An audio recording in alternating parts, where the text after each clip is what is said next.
नमस्ते दोस्तों, आज मैं बात करूंगी एक ऐसे विषय पर जो हमारे पर्यावरण और स्वास्थ्य दोनों के लिए बहुत महत्वपूर्ण है।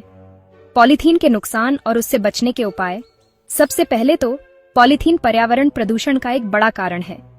ये गैर बायोडिग्रेडेबल होती है, यानी ये सैकड़ों साल तक मिट्टी में जमी रहती है। इससे मिट्टी की उर्वरता कम हो जाती है और जल स्रोतों में भी पॉलीथीन जमकर प्रदूषण फैलाती है। जानवरों के लिए भी पॉलीथीन बहुत खतरनाक है।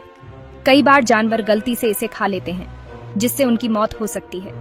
और समुद्री जीवों के लिए तो ये एक बड़ा खतरा है।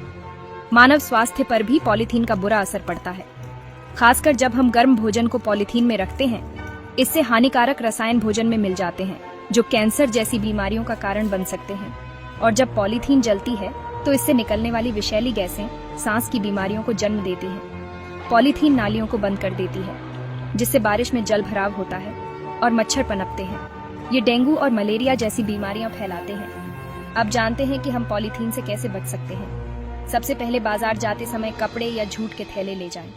ये सबसे आसान और अच्छा तरीका है। दूसरा उपाय है पेपर या कागज के बैग का उपयोग, क्योंकि ये आसानी से रिसाइकिल हो जाते हैं। खाद्य पदार्थों को स्टील, कांच या सेरामिक के बर्तनों में स्टोर करें। अगर पॉलीथीन का उपयोग करना ही पड़े तो उसे एक से अधिक बार इस्तेमाल करें और रिसाइकिल करें। दूसरों को पॉलीथीन के नुकसान के बारे में जरूर बताएं और इसके विकल्पों को अपनाने के लिए प्रेरित करें। कई जगहों पर पॉलीथीन पर प्रतिबंध है, उसका पालन करें और पॉलीथीन की खरीदारी न करें। आखिर में बायोडिग्रेडेबल विकल्प चुनें, जैसे कि मक्के के स्टार्च या अन्य प्राकृतिक पदार्थों से बने बैग्स का उपयोग करें। दोस्तों, पॉलीथीन हमारे जीवन और पर्यावरण दोनों के लिए एक गंभीर खतरा है। इसके विकल्पों को अपनाकर हम अपने स्वास्थ्य और प्रकृति की रक्षा कर सकते हैं। तो आइए आज ही से पॉलीथीन का उपयोग कम करें और एक स्वस्थ और स्वच्छ पर्यावरण की ओर बढ़ें।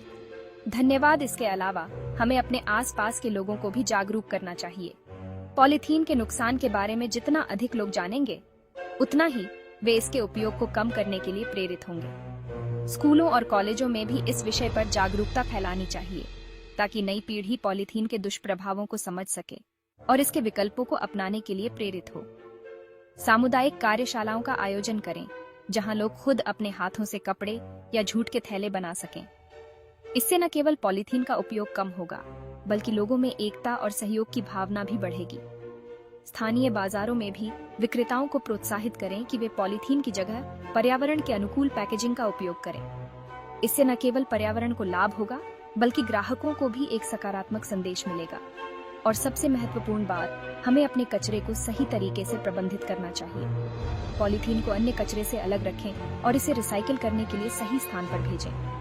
अगर हम सभी मिलकर छोटे छोटे कदम उठाएं, तो हम अपने पर्यावरण को पॉलीथीन के खतरे से बचा सकते हैं और एक स्वच्छ, स्वस्थ और हरित भविष्य की ओर बढ़ सकते हैं।